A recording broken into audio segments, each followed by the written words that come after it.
Police महानिदेशक रश्मि शुक्ला द्वारा तैयार की गई एक अहम रिपोर्ट ने मानो महाराष्ट्र की राजनीति में कोई धमाका कर दिया हो। रिपोर्ट में दावा किया गया है कि साल 2021 में तत्कालीन डीजीपी संजय पांडे ने तत्कालीन नेता प्रतिपक्ष और मौजूदा मुख्यमंत्री देवेंद्र फडणवीस तथा वर्तमान उप मुख्यमंत्री एकनाथ शिंदे को यूएलसी घोटाले में झूठे आरोपों के तहत फंसाने की कोशिश की। यह रिपोर्ट गृह विभाग के अतिरिक्त मुख्य सचिव को सौंप दी गई है। रश्मि शुक्ला या राष्ट्रीय स्वयंसेवक संघाच्या कार्यकर्त्या आहेत। त्यांचं अख्खं कुटुंब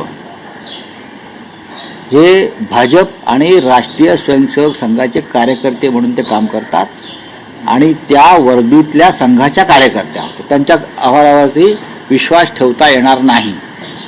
तसं नसतं तर त्यांना एक्सटेंशन दिलं नसतं ना, संघाच्या दबावामुळे दिलंय ते काय दुर्लक्ष। रिपोर्ट के अनुसार ठाणे नगर पुलिस थाने में वर्ष 2016 में दर्ज एक यूएलसी से जुड़े पुराने केस को दोबारा खोलकर राजनीतिक उद्देश्य साधने का प्रयास किया गया।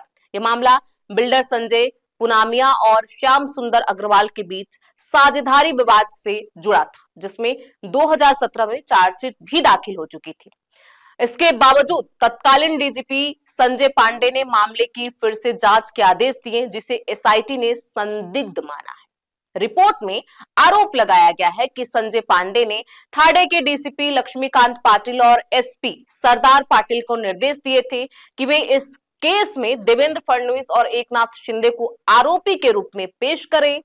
यह दिखाया जाए कि उन्होंने बिल्डरों से अवैध वसूली की है। एसआईटी के मुताबिक अधिकारियों पर गिरफ्तारी का भी दबाव बनाया गया था। इस मामले में गिरफ्तार आरोपी संजय पुनामिया ने जांच एजेंसियों को एक ऑडियो क्लिप सौंपी, जिसमें कथित तौर पर संजय पांडे, लक्ष्मीकांत पाटिल और सरदार पाटिल के बीच फडणवीस को फंसाने को लेकर बातचीत सुनाई देती है। इस ऑडियो वीडियो रिकॉर्डिंग की जांच मुंबई के कलीना स्थित फॉरेंसिक लैब में कराई गई, जिसमें बातचीत की प्रामाणिकता की पुष्टि होने का दावा किया गया है। रिपोर्ट में कोपरी पुलिस स्टेशन में दर्ज केस नंबर 176/221 का भी उल्लेख है। इसमें आरोप है कि डीसीपी लक्ष्मीकांत पाटिल ने गिरफ्तारी के बाद संजय पुनामिया और सुनील जैन से पूछताछ की, जबकि वे इस केस के जांच अधिकारी नहीं थे। पूछताछ के दौरान पुनामिया पर कथित तौर पर दबाव डाला गया कि वे देवेंद्र फडणवीस द्वारा बिल्डरों से वसूली की रकम बताएं। एसआईटी रिपोर्ट में यह भी कहा गया है कि मई 2021 के दौरान एसपी सरदार पाटिल द्वारा उपयोग की गई सरकारी गाड़ी की लॉक बुक के कुछ पन्ने गायब पाए गए। इसे सबूतों से छेड़छाड़ की संभावित कोशिश भी माना गया है। रिपोर्ट के निष्कर्ष में कहा गया है कि यह पूरा घटनाक्रम पुलिस तंत्र के कथित राजनीतिक दुरुपयोग और प्रतिशोध की ओर इशारा करता है। इसमें न सिर्फ निष्पक्ष जांच प्रक्रिया पर सवाल खड़े होते हैं, बल्कि कानूनी व्यवस्था की विश्वसनीयता भी कटघरे में आती है। अपने इस खास वीडियो में हम आपको बताएंगे कि यूएलसी स्कैम क्या है और कौन है डीजीपी संजय पांडे, जिन्होंने मुख्यमंत्री देवेंद्र फडणवीस तथा वर्तमान उप मुख्यमंत्री एकनाथ शिंदे को यूएलसी घोटाले में झूठे आरोपों के तहत फंसाने की कोशिश की। नमस्कार, मैं प्रियांशी और आप देख रहे हैं नव भारत लाइव। सबसे पहले बात करते हैं कि आखिर ये यूएलसी स्कैम क्या है। महाराष्ट्र में urban land ceiling ULC scam एक जमीन घोटाला है, जो शहरी भूमि सीलिंग कानून 1976 से जुड़ा हुआ है। इस कानून के तहत 500 वर्ग मीटर से अधिक जमीन वाले शहरी क्षेत्र सरकार द्वारा अधिग्रहित किए जाते हैं, ताकि पब्लिक उपयोग के लिए जमीन का सही तरीके से प्रबंध किया जा सके।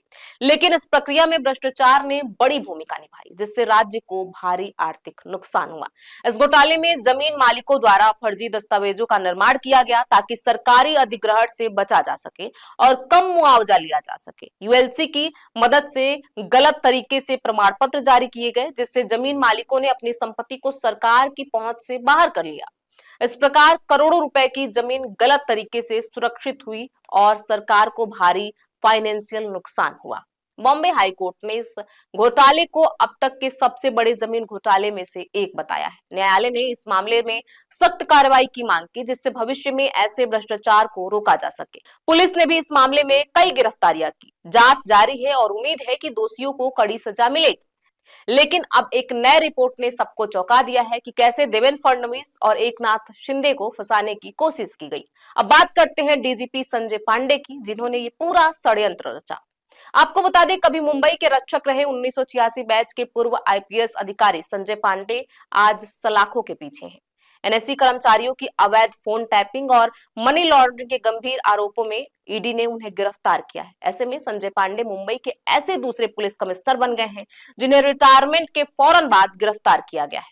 इससे पहले तेलगी घोटाले में आरएस शर्मा की गिरफ्तारी हुई थी। पांडे पर आरोप है कि उन्होंने 2009 से 2017 के बीच नेशनल स्टॉक एक्सचेंजेस एनएससी के कर्मचारियों के फोन अवैध रूप से टैप किए, जिसमें मनी लॉन्ड्रिंग का पहलू भी शामिल है। 59 वर्षीय संजय पांडे का शैक्षणिक रिकॉर्ड बेहद प्रभावशाली रहा है। मुंबई में प्राथमिक शिक्षा के बाद उन्होंने देश के प्रतिष्ठित संस्थान आईआईटी कानपुर से कंप्यूटर साइंस में इंजीनियरिंग बीटेक की। पुलिस बल में आने से पहले उन्होंने एक सॉफ्टवेयर इंजीनियर के रूप में भी काम किया। 1986 में उन्होंने पुलिस सेवा ज्वाइन की और अपनी तकनीकी समझ का इस्तेमाल विभाग के आधुनिकीकरण में किया। संजय पांडे की पहचान एक सख्त और निष्पक्ष अधिकारी के रूप में।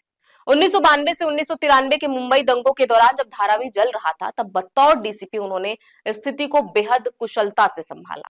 उनकी इस निष्पक्ष कार्यशैली के लिए मानवाधिकार संस्था एमनेस्टी इंटरनेशनल ने भी उन्हें सम्मानित किया था। इसके बाद उन्होंने आर्थिक अपराध शाखा में रहते हुए प्रसिद्ध मोची घोटाले का पर्दाफाश किया। पांडे का करियर उतार चढ़ाव भरा रहा। 1998 में वे मास्टर डिग्री के लिए हार्वर्ड यूनिवर्सिटी यूएस गए।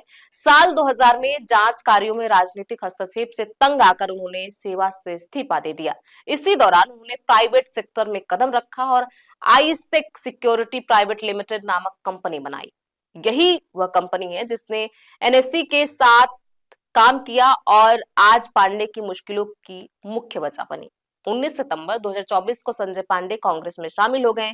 सांसद वर्षा गायकवाड़ ने उन्हें कांग्रेस की सदस्यता दिलाई थी। 2011 में पांडे दोबारा पुलिस बल में लौटे, लेकिन कई वर्षों तक उन्हें कोई बड़ी पोस्टिंग नहीं मिली। 2021 में उद्धव ठाकरे के नेतृत्व वाली एमवीए सरकार ने उन्हें अचानक महाराष्ट्र का कार्यवाहक डीजीपी और फिर मुंबई पुलिस कमिश्नर बना दिया। इस नियुक्ति पर काफी विवाद हुआ, क्योंकि आरोप लगे कि सरकार ने कई वरिष्ठ अधिकारियों को नजरअंदाज कर पांडे को चुना ताकि वे सरकार के इशारों पर काम कर सके। संजय पांडे द्वारा स्थापित कंपनी आईसेक सिक्योरिटीज को एनएससी के ऑडिट और साइबर सुरक्षा का काम मिला था। आरोप है कि इसी की आड़ में कर्मचारियों के फोन अवैध रूप से टैप किए गए। सीबीआई और ईडी की जांच के सामने आया कि यह पूरी प्रक्रिया नियमों के खिलाफ थी और इसमें करोड़ों रुपए का अवैध लेन देन हुआ। 30 जून 2022 को रिटायर होते ही केंद्रीय एजेंसियों उनके पीछे लग गईं, जिसका नतीजा उनकी गिरफ्तारी के रूप में सामने आया। और अब पूर्व पुलिस महानिदेशक रश्मि शुक्ला द्वारा तैयार की गई यह रिपोर्ट उन्हें सीधे सीधे दोषी करार देती है कि संजय पांडे ने तत्कालीन नेता प्रतिपक्ष और मौजूदा मुख्यमंत्री देवेंद्र फडणवीस को लेकर ये साजिश रची और उन्हें यूएलसी घोटाले में फंसाने की पूरी षड्यंत्र रची। इस पूरी खबर पर आपकी क्या राय है? आप क्या सोचते हैं? क्या सही है, क्या गलत है? जो भी आपकी राय है हमें कमेंट बॉक्स में लिख के जरूर बताएं। बहुत बहुत शुक्रिया।